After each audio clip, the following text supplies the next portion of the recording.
bonjour ou bonsoir et bienvenue sur la chaîne La Pause Podcast. On se retrouve aujourd'hui pour parler d'un sujet bien différent de la dernière fois.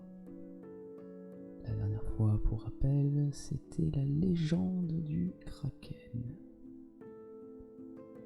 Alors, petite chose avant de commencer.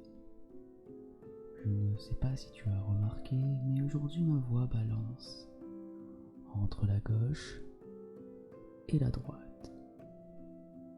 Et oui, j'essaye quelque chose de nouveau avec 2 micros. Donc, si ça te plaît, eh bien, je t'invite à me le dire en commentaire. Et même si ça ne te plaît pas et que tu préfères comme avant,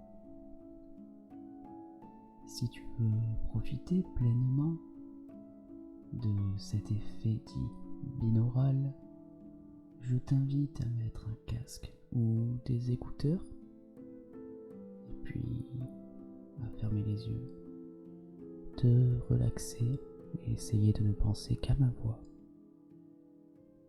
Tu peux aussi évidemment faire quelques exercices de respiration. Pour cela, je t'invite à te concentrer uniquement sur ton inspiration et ton expiration. Allez, c'est parti. Les premiers signes et symboles ont été écrits par l'homme des cavernes sur la pierre ou sur l'os, puis sur le bois, le métal et enfin l'argile. L'histoire commence en -3000 avant Jésus-Christ. Avec les Égyptiens apparaît le papyrus, extrait d'un roseau du Nil. Le papyrus fut concurrencé par le parchemin, mis au point dans la ville de Pergame, en Asie mineure, à partir de peaux de veau et de chèvres lavées et poncées. C'est en l'an 105 après Jésus-Christ qu'est découvert le papier en Chine, sous le règne de l'empereur Oti. Zheilun, ministre de l'Agriculture, conçoit une pâte à papier fabriquée à l'aide de vieux chiffons, d'écorce et de filets réduits en bouillie. Au 7e siècle, le papier est introduit au Japon. En 751, la bataille de Samarcande se traduit par la défaite des Chinois, qui révèlent alors aux vainqueurs arabes les secrets de la fabrication du papier. L'invention se répand ainsi jusqu'en Andalousie. C'est près de Cordoue, puis Séville, qu'apparaissent les premiers moulins à papier en Europe. Vers 1250 sont installés à leur tour les premiers moulins italiens à Fabriano.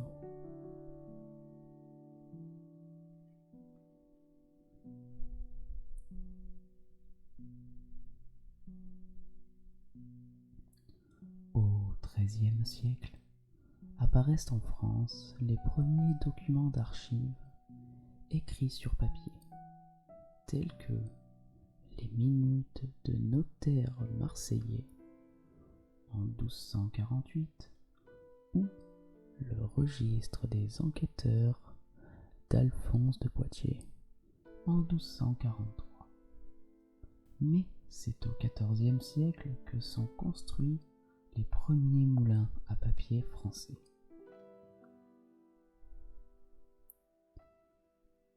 1445, Gutenberg invente l'imprimerie.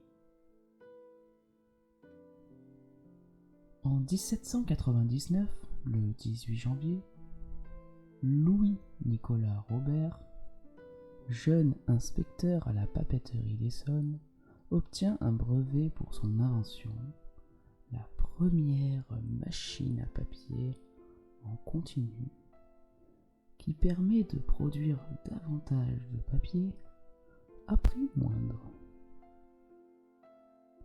En 1803, Didot Saint-Léger, Brian Donkin et les frères Fourdrinier font fonctionner la première machine à papier anglaise à Frogmore dans le Kent.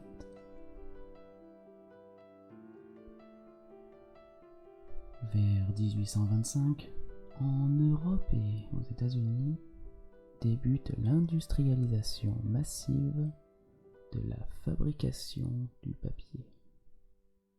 En 1850, on dénombre pas moins de 300 machines à papier en Angleterre et 250 en France. L'usage des papiers et cartons d'emballage se développe.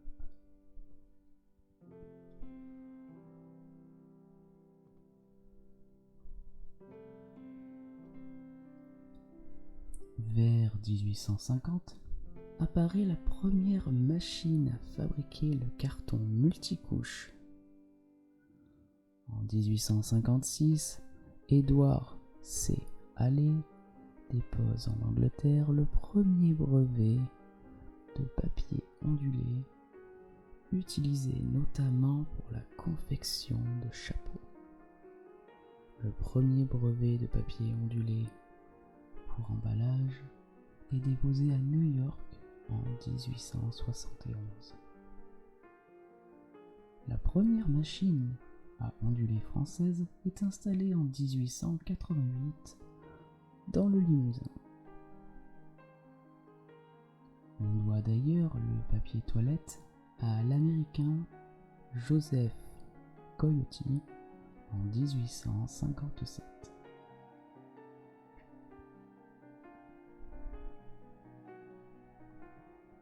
Toutefois, introduit en France au début du XXe siècle, le papier toilette a longtemps été considéré comme un produit de luxe.